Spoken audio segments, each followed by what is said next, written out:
तो वो अल्पसंख्यक समाज है। मेरे दोस्तों, मेरे बुजुर्गों, अगर आप चाहते हैं कि आपके ऊपर हो रहे जुल्म का खात्मा हो, आपके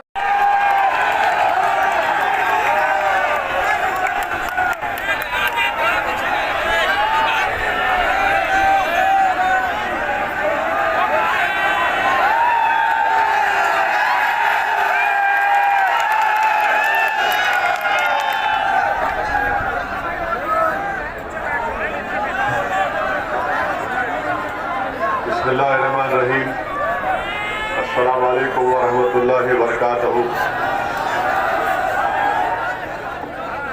जनाब मरहूम साहब, मजलिस इत्तेहादुल मुस्लिमीन के उम्मीदवार व प्रत्याशी मोहतरम जनाब शौकत अली साहब, सदर उत्तर प्रदेश मजलिस इत्तेहादुल मुस्लिमीन, मोअज़्ज़िज़ हाज़रीन इकराम, बुजुर्गान मिल्लत, मेरे गयूर नौजवान साथियों, आप तमाम का बेहद शुक्रिया कि आपने अपना कीमती वक्त निकाल कर आज की इस मीटिंग में शिरकत की। मैं आपसे ये गुजारिश करने आया हूँ, आपके बताने आया हूँ कि मजलिस इत्तेहादुल मुस्लिमीन भागीदारी परिवर्तन मोर्चा का हिस्सा है और हमने ये तय किया है कि इंशाअल्लाह अगर अल्लाह ने चाहा, आपकी दुआएं, आपका साथ, आपका वोट मिलेगा तो भागीदारी परिवर्तन मोर्चा के पहले मुख्यमंत्री जनाब बाबू सिंह कुशवाहा साहब होंगे 2.5 साल के लिए, और 2.5 साल के लिए एक दलित समाज से किसी को मुख्यमंत्री बनाया जाएगा। और ये भी तय किया गया कि 3 डिप्टी चीफ मिनिस्टर होंगे, जिसमें से एक अल्पसंख्यक समाज मुसलमान का होगा और 2 अति पिछड़ा समाज के लोग होंगे। भागीदारी परिवर्तन मोर्चा सिर्फ सामाजिक न्याय की बात नहीं करता, बल्कि उसको अमली जामेनामा पहनाने की कोशिश कर रहा है। मैं आपको ये बताने आया हूं कि मजलिस इत्तेहादुल मुस्लिमीन की लड़ाई आपकी हिस्सेदारी की लड़ाई है। मजलिस इत्तेहादुल मुस्लिमीन हिस्सेदारी की जब बात करती है तो सिर्फ राजनीति में नहीं बल्कि शिक्षा में भी मजलिस इत्तेहादुल मुस्लिमीन जब हिस्सेदारी की बात करती है तो ठेकेदारी में भी और रोजगार में भी हम अपना हिस्सा चाहते हैं। ये बहुत जरूरी है, याद रखिए। हमारे वतन अजीज भारत की जमहूरियत की एक हकीकत है, एक तल्ख हकीकत है, वो ये है कि जिसके पास सियासी ताकत होगी उसी की आवाज को सुना जाएगा, उसी से इंसाफ किया जाएगा और उसी को उसका हिस्सा दिया जाएगा। और जो लोग सिर्फ खामोश तमाशाई बनकर रह जाते हैं उनसे कभी इंसाफ नहीं हुआ। जो लोग अमली मैदान में आकर सियासत में हिस्सा लेते हैं और सिर्फ वोट डालना अपनी जिम्मेदारी नहीं समझते बल्कि वोट लेना भी अपनी जिम्मेदारी समझते हैं, तो वैसे ही लोगों को, उसी समाज को, उसी बिरादरी को इंसाफ मिलता है, उनका हक मिलता है, उनको उनका हिस्सा मिलता है। और अगर जो लोग ये समझते हैं कि हम सिर्फ वोट डालने वाले बन जाएंगे तो फिर याद रखिए नाइंसाफी आपका मुकद्दर बन जाएगा और कोई आपको ना आपके बच्चों के लिए शिक्षा का इंतजाम करेगा, ना नौजवानों की तकालीफ को उत्तर प्रदेश की विधानसभा में कोई उसका मौजू बनाएगा या उसके खिलाफ आवाज उठाएगा। अगर आप ये चाहते हैं कि आपको मान सम्मान इज्जत मिले, अगर आप चाहते हैं कि आपको अपना हक मिले, अगर आप ये चाहते हैं कि नाइंसाफी के इस दौर का खात्मा हो, तो मेरी इस बात को जहन नशीन कर लीजिए कि जब तक आपकी एक सियासी क़ियादत नहीं बनेगी, जब तक आपके वोट से, आप अपने हाथों से, अपनी दुआओं से अपने नेता को नहीं बनाएंगे, आपकी कोई आवाज नहीं सुनी जाएगी, आपकी कोई इज्जत नहीं की जाएगी। इसीलिए मैं आपसे गुजारिश करने आया हूं कि मेरी इन बातों पर आप गौर करिए। अगर आपको जानना है और तो मैं आपके सामने वो आंकड़े रखता हूं, वो आदाद शुमार रखता हूं, वो डेटा रखता हूं। उत्तर प्रदेश में सबसे ज्यादा अगर कोई गरीब है तो वो मुस्लिम अल्पसंख्यक समाज है। सबसे ज्यादा अगर कोई बेरोजगार है तो वो मुस्लिम अल्पसंख्यक समाज है। सबसे ज्यादा अगर कोई बच्चे स्कूल के बाहर है तो मुस्लिम अल्पसंख्यक समाज के हैं। सबसे कम अगर ग्रेजुएट है 3% तो मुस्लिम अल्पसंख्यक समाज के हैं। सबसे ज्यादा किसी के पास अगर 2 एकड़ से भी कम जमीन है तो वो मुस्लिम अल्पसंख्यक समाज है। आप बताइए ये चीजें कैसे पैदा हुई? इसकी जिम्मेदारी हम पर भी थोड़ी बहुत आयद होती है कि हमने आंख बंद कर वोट दिया। कभी बसपा को वोट दिया तो कभी सपा को तो कभी कांग्रेस को, और वोट इसलिए दिया कि फिरका परस्ती को हराया जाए और मेरा तहफ्फुज हो और मुझसे इंसाफ किया जाए। आप खुद फैसला करिए कि बरसों से आप इन 3 पार्टियों को वोट देते आए हैं। क्या फिरका परस्ती का खात्मा हुआ? क्या फिरका परस्ती में कमी हुई? नहीं हुई। फिरका परस्ती बढ़ते बढ़ते आज अपने उरूज पर पहुंच चुकी है। क्या आपका तहफ्फुज हुआ? नहीं हुआ। क्या आपको आपका जायज मुकाम मिला? नहीं मिला। अब आपको फैसला करना है कि आप क्या करने वाले हैं।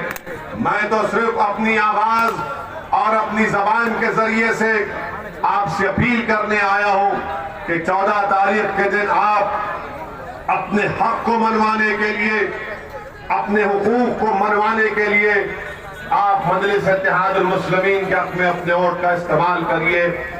डरने और घबराने की जरूरत नहीं है आपको। आपके सामने आकर समाजवादी और बसपा के लोग कहते हैं कि मजलिस अगर इलेक्शन लड़ेगी तो बीजेपी जीत जाएगी। मैं समाजवादी और बसपा से पूछता हूं, बताओ आपका स्टैंड क्या है ट्रिपल तलाक पर?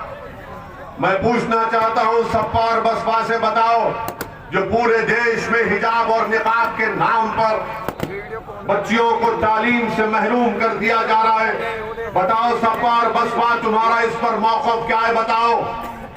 तुम चुनाव में आकर वोट तो मांग रहे हो मगर इस मसले पर तुम्हारा क्या मौक़िफ़ है? खुलकर मीडिया के सामने बोलो। घर में जाकर घर की 4 दीवारी में दरवाजे बंद करके अपनी बात को रखने की जरूरत नहीं है।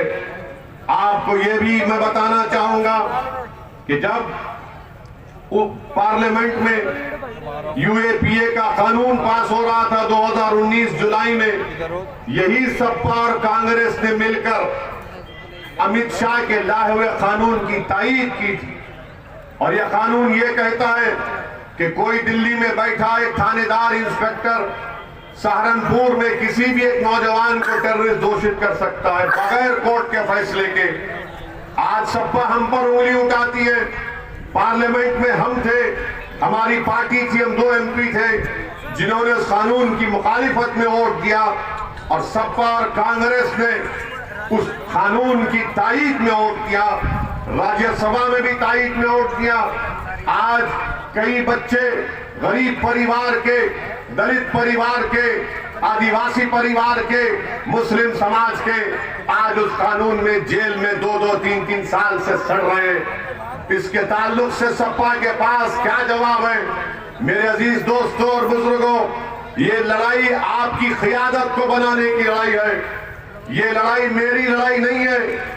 ये लड़ाई मेरी लड़ाई इसलिए नहीं है क्योंकि मैं उत्तर प्रदेश को अपनी मकबूलियत या अपनी अनानियत की तस्कीन के लिए नहीं आया हूं। मैं अगर उत्तर प्रदेश आया हूं और इंशाअल्लाह आता रहूंगा तो एक ही मकसद है कि आपको नेता बनाया जाए, आपकी एक सियासी क़ियादत आपकी सफ़ों से खड़ी हो जाए।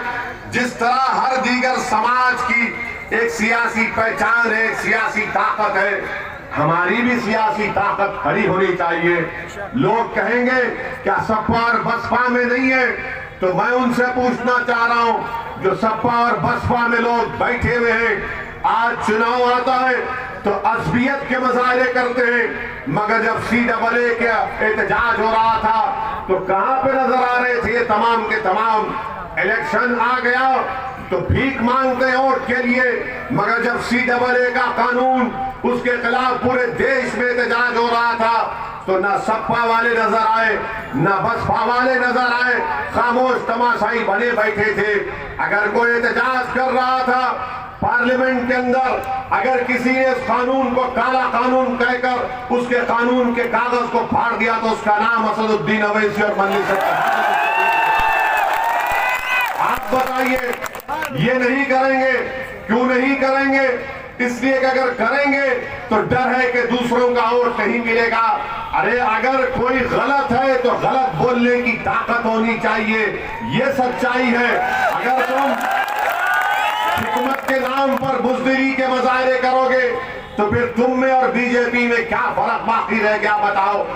मुझसे कई लोगों ने तनकीद की, बल्कि मीडिया में कहा गया कि ओवैसी ने खामखा उस बच्ची का जिक्र किया जिसको बलवाइयों ने घेर लिया था, और ओवैसी ने उसका नाम लेकर कहा कि उस बच्ची ने अल्लाह अकबर कहा तो ओवैसी ने भी अल्लाह अकबर कह दिया। मैं ये कहना चाहता हूं, जहां कहीं भी जुल्म होगा, अगर मुस्कान जालिम के खिलाफ एहतजाज करती है तो ओवैसी उसका साथ देगा। अगर लक्ष्मी भी एहतजाज करती है, अगर वो बच्ची का नाम लक्ष्मी होता और कोई लोग उसके अतराफ में उसको डराने की कोशिश करते तो ओवैसी भी उसका साथ देता। मैं ये नहीं देख रहा हूं। हाँ, मैंने मुस्कान की बहादुरी की तारीफ की। कौन सा गुनाह किया? कौन सा आसमान टूट रहा है? अगर कोई बच्ची पढ़ना चाहती है उसको तालीम से रोका जा रहा है तो आपके पेट में दर्द क्यों हो रहा है? कोई नहीं बोलेगा, सबकी जबानें खामोश, एक सन्नाटा है। और मुझ पर इल्जाम लगाते कि तुम ध्रुवीकरण की राजनीति कर रहे हो। अरे भारत के संविधान में फंडामेंटल राइट है, मैं क्या खाऊंगा क्या पहनूंगा वो मेरा अख्तियार है, वो मेरा अख्तियार है। मगर आप मुझे नहीं बोल सकते कि तुम शेरवानी नहीं पहनना, तुम कुर्ता पैजामा नहीं पहनना, तुम सर पे टोपी नहीं पहनना, तुम निकाब नहीं करना, तुम हिजाब नहीं करना, तुम चादर नहीं डालना, तुम गोश्त नहीं खाना। अरे तुम होते कौन हो? तुम होते कौन हो मुझे बोलने वाले? भारत के संविधान में मुझे अख्तियार दिया गया, चॉइस एक फंडामेंटल राइट है। और मैं उम्मीद करता हूं कि इंशाअल्लाह ताला अदलिया उन बच्चियों से इंसाफ करेगा, क्योंकि भारत के संविधान में किसी को इजाजत नहीं है कि कोई जोर जबरदस्ती करे, कोई जोर जबरदस्ती नहीं की जा सकती। अब मैं सलाम करता हूं उन बच्चियों को। अब पूछो सपा बसपा से कि मुस्कान के बारे में क्या कहना है, तो सपा वाले बोलेंगे हमारी मुस्कुराहट को देखो। बोलो, बसपा से पूछेंगे तो बोलेंगे हमको क्या मालूम, हुआ था क्या ऐसा? कुछ नहीं बोलेंगे। क्यों नहीं बोलेंगे? ये डर डर डर, ये कब तक डराओगे तुम? ये बीजेपी से डरते हैं और हम अल्लाह से डरते हैं, किसी से नहीं डरते। मैं किसी से डर कर अपनी जबान को खामोश कैसे बंद कर लूं? अगर कोई गलत हो रहा है, जुल्म हो रहा है, नाइंसाफी हो रही है, किसी को दबाया जा रहा है, कुचला जा रहा है, तो बोलना पड़ेगा ना। मैं कैसे घुटन की जिंदगी गुजारूं? मैं कैसे खामोश बैठ जाऊं? मैं नहीं बैठ सकता, मेरी फितरत में नहीं है। ना मेरे मरहूम वालिद ने, ना मेरी मां ने मुझे ये नहीं सिखाया कि दुश्मन अगर ताकतवर है तो तुम पीठ दिखाकर भाग जाओ, ये जबान को बंद कर लो। मुझे ये बताया गया, मुझे ये समझाया गया, मुझे ये तालीम दी गई। मैंने उलमाओं के पैरों के पास बैठकर सुना कि अगर वक्त का यजीद भी आ जाए तो गर्दन काटा देना चाहता हूं।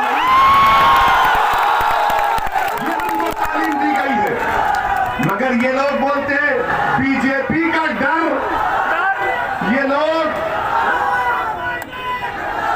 सुनिए, अभी टाइम कम है, हमको जाना है, देवबंद को भी जाना है। मैं आपसे अपील करने आया हूं कि आपकी विधानसभा की तरक्की के लिए सपा के प्रत्याशी है, मैं उनसे कहना चाह रहा हूं, आपसे क्या हुआ था समाजवादी के दफ्तर में? क्या आपकी बेइज्जती नहीं की गई थी? क्या आपको तकलीफ नहीं दी गई थी? मुझे भी तकलीफ हुई थी। मैंने उस वक्त स्टेटमेंट दिया था कि किसी को इख्तियार नहीं है किसी की बेइज्जती करने का। अरे इज्जत से जिंदगी गुजारो, चंद दिन की जिंदगी है, खत्म हो जाएगी, याद रखो। क्या लेके जाएंगे? बेइज्जती लेके जाएंगे या इज्जत लेकर जाएंगे? मेरे अजीज दोस्तों और बुजुर्गों, आज इस विधानसभा से मजलिस इत्तेहादुल मुस्लिमीन ने एक बेहतरीन प्रत्याशी को आपके दरमियान में उतारा है और मुझे यकीन है कि वो आपका खादिम बनकर, आपका नौकर बनकर आपकी खिदमत करेगा। और मैं आपके दरमियान में खड़े होकर मरहूम साहब को यह कहना चाहूंगा कि इंशाअल्लाह अगर अल्लाह ने और आपकी दुआओं को और आपके वोटों से अल्लाह इनको कामयाब करेगा, तो जब ये विधानसभा में जाएगा उत्तर प्रदेश की, मुख्यमंत्री कोई भी होगा, जब बात आएगी जुल्म के खिलाफ तो आवाज उठाना इनका फरीजा बनेगा इंशाअल्लाह। जब बात आएगी हक दिलाने की तो इनकी जबान को मैं नहीं रोकूंगा। जब बात आएगी दबे कुचले अवाम को उनका हक दिलाना, उनका मान सम्मान दिलाना, जब बात आएगी अल्पसंख्यक समाज मुसलमान की, तो मैं ये कहूंगा कि मरहूम उत्तर प्रदेश की विधानसभा के दरो दीवार को हिलाकर रख दो, मगर जनता को कभी मायूस मत करो। चाहे किसी का भी मजहब कुछ हो, मजलिस जुल्म को बर्दाश्त नहीं करती, मजलिस जालिम का साथ नहीं देती, मजलिस कमजोरों का, गरीबों का, मजलूमों का साथ देती आई है और ये हमारी तारीख रही है। मेरे अजीज दोस्तों और बुजुर्गों, कल सहारनपुर में देश के प्रधानमंत्री आए थे।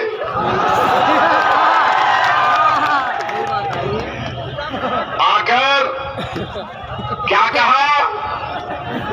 मुस्लिम महिला, हाय तेरी मोहब्बत।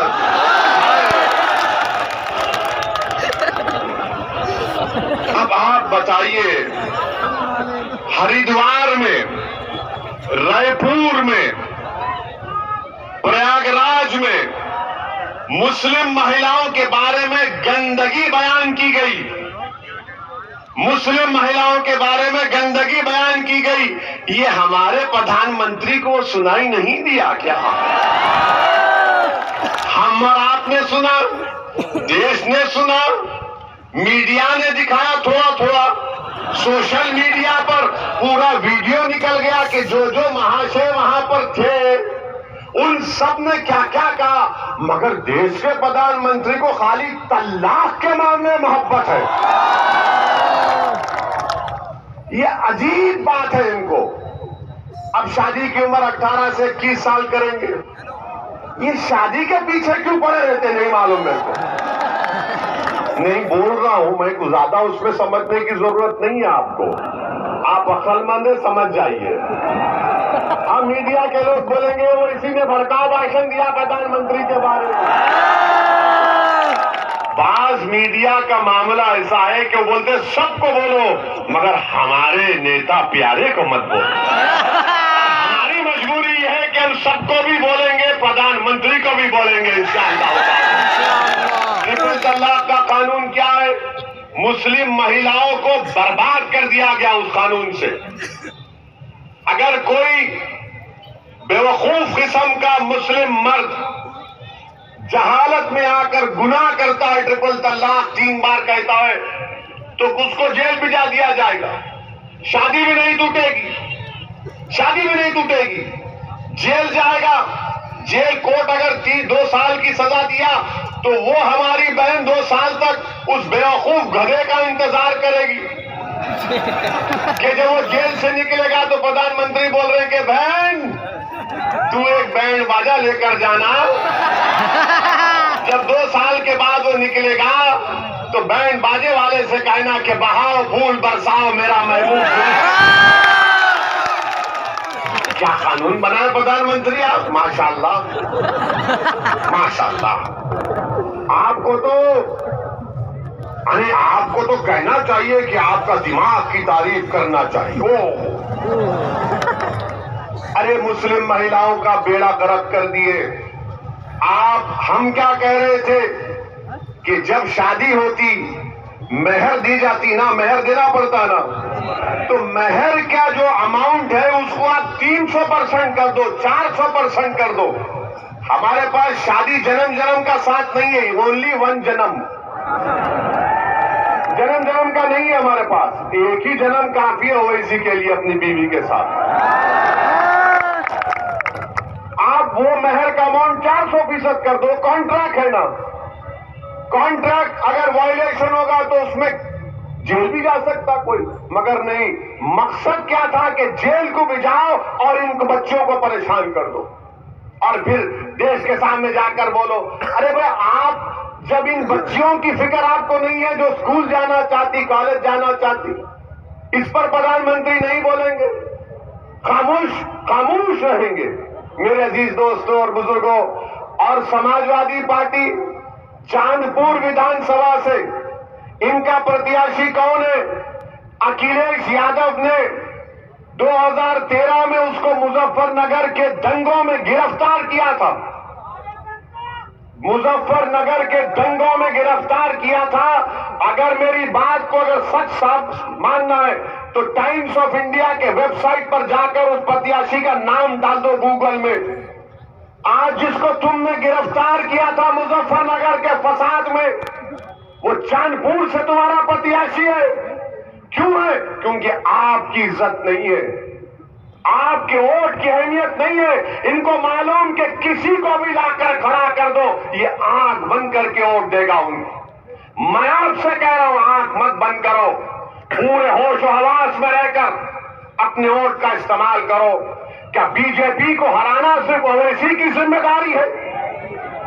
क्या बीजेपी को हराना बहन जी अखिलेश की जिम्मेदारी नहीं है? आप मिले थे क्या 2014 में? मैं था जब बीजेपी को 75 पार्लियामेंट की सीट मिल गई। जब 2017 में कांग्रेस और अखिलेश मिले, बीजेपी जीत गई, हम सिर्फ 30 सीट पर लड़े। 19 में हम नहीं थे, 15 सीट पर आप जीते। आपने 75% वोट दिया था मुस्लिम अल्पसंख्यक समाज ने। आज भी डराया जा रहा है आपको, जिंदगी और मौत का मामला है। अरे तू कौन होता कि चुनाव आएगा तो जिंदगी और मौत, और जब चुनाव हो जाएगा तो रोज मरो, रोज कब्रिस्तान को जाओ, बच्चे की लाश लेकर जाओ कि पुलिस कस्टडी में मर गया, एनकाउंटर में मर गया, गाय के गोश्त में या भैंस के गोश्त में पीटा जाता है, जेलों में जवानी को बर्बाद कर दिया जाता है। उस वक्त कौन आएगा, कौन आवाज उठाएगा? इसीलिए आपसे अपील करने आ रहा हूं कि आप अपने वोट की अहमियत को जताना है तो आप मंगरेस के हक में अपने वोट का इस्तेमाल करिए। मेरी बात को जहन नशीन कर लो। बसपा, सपा, कांग्रेस मोदी को नहीं हरा पाएंगे। अगर मोदी को कोई हरा सकता है तो भागीदारी परिवर्तन मोर्चा हरा सकता है इंशाअल्लाह। इस विधानसभा से आप मरहूब को कामयाब करो। मैं आपसे अपील कर रहा हूं, एक चिराग को जलाओ, एक चिराग को जलाओ इन बातिल ताकतों के तूफानों में। मैं आपसे अपील कर रहा हूं कि आप एक अज़म कर लो, नियत कर लो। रब्बे करीम हमको हुनर दिया है तूफानों में चिराग जलाने का। एक चिराग जलाओ ताकि आपके आने वाली नस्ल आपको सलाम करेगी। अगर आपको मेरे चेहरे में अपना बेटा नजर आता है तो मैं आपसे हाथ फैलाकर भीख मांग रहा हूं कि आप अपने आने वाली नस्ल को बचा लो। अगर आपको मेरे चेहरे में अपना चिचा नजर आता है या कुछ दोस्त नजर आता है तो मेरी बात को सुनो, समझो, वरना ये जो आज जो बच्चे 15 साल के हैं कल जब 20 साल के हो जाएंगे और वो आपसे सवाल करेंगे हिस्सेदारी के बारे में, शिक्षा के बारे में, रोजगार के बारे में, सियासी आवाज के बारे में, ताकत के बारे में, तो आप क्या जवाब देंगे? मेरी आप तमाम सदवन गुजारिश है कि आप 14 तारीख के दिन पतंग के निशान पर बटन दबाकर मरगूब को कामयाब करिए। मैं बात आपको बता रहा हूं, मेरी बात सुनो भाई प्लीज। मैं आपको बता रहा हूं कि मेरी जिंदगी की कोई अहमियत नहीं है। मैं उन नेताओं से नहीं हूं, उन सियासतदान का नहीं हूं कि जिसको सिक्योरिटी की जरूरत है। मैंने पार्लियामेंट में खड़े होकर बीजेपी की सरकार से कहा मुझे जेड कैटेगरी नहीं चाहिए, मुझे अव्वल दर्जे का शहरी बनाओ, मुझे हुकूक दो। ये मेरी लड़ाई है। अगर मैं अपनी जिंदगी का तहफ्फुज कर भी लिया तो मुस्कान को तहफ्फुज नहीं मिला तो मेरा तहफ्फुज क्या फायदेमंद है बताओ? अगर मुझे तहफ्फुज मिल भी गया तो 22 बच्चे जो CAA के प्रोटेस्ट में मारे गए, शहीद हो गए, उनके खानदान परिवार का क्या होगा बताओ?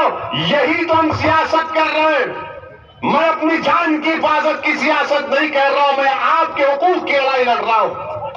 और मैं आपको बता रहा हूं कि इंशाअल्लाह ताला आपकी दुआओं की वजह से, अहले दिल की दुआओं की वजह से अल्लाह ने मुझे एक नई जिंदगी दी है।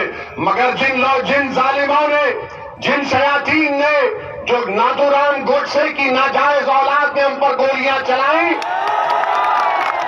और जो जो पीछे, उनसे कह रहा हूं, मैं तुमको जिम्मेदारी के साथ कह रहा हूं, तुम्हारी गोलियां मेरे दिल में डर नहीं पैदा कर सकेंगी। तुम्हारी गोलियां मेरे हौसले आजम को कम नहीं कर पाएगी इंशाअल्लाह।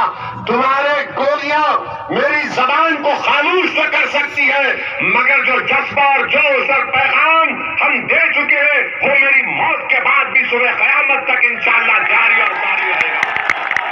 मेरे अजीज दोस्तों और बुजुर्गों, तो उठिए, 14 तारीख के दिन एक होकर असबियत को खत्म करिए, एक हो जाइए, असबियत को खत्म करिए और देखिए कि चुनाव आपके मुस्तकबिल का है, आपके हिस्सेदारी का चुनाव है। 14 तारीख के दिन इस विधानसभा के आसमानों पर सिर्फ पतंग नजर आना चाहिए।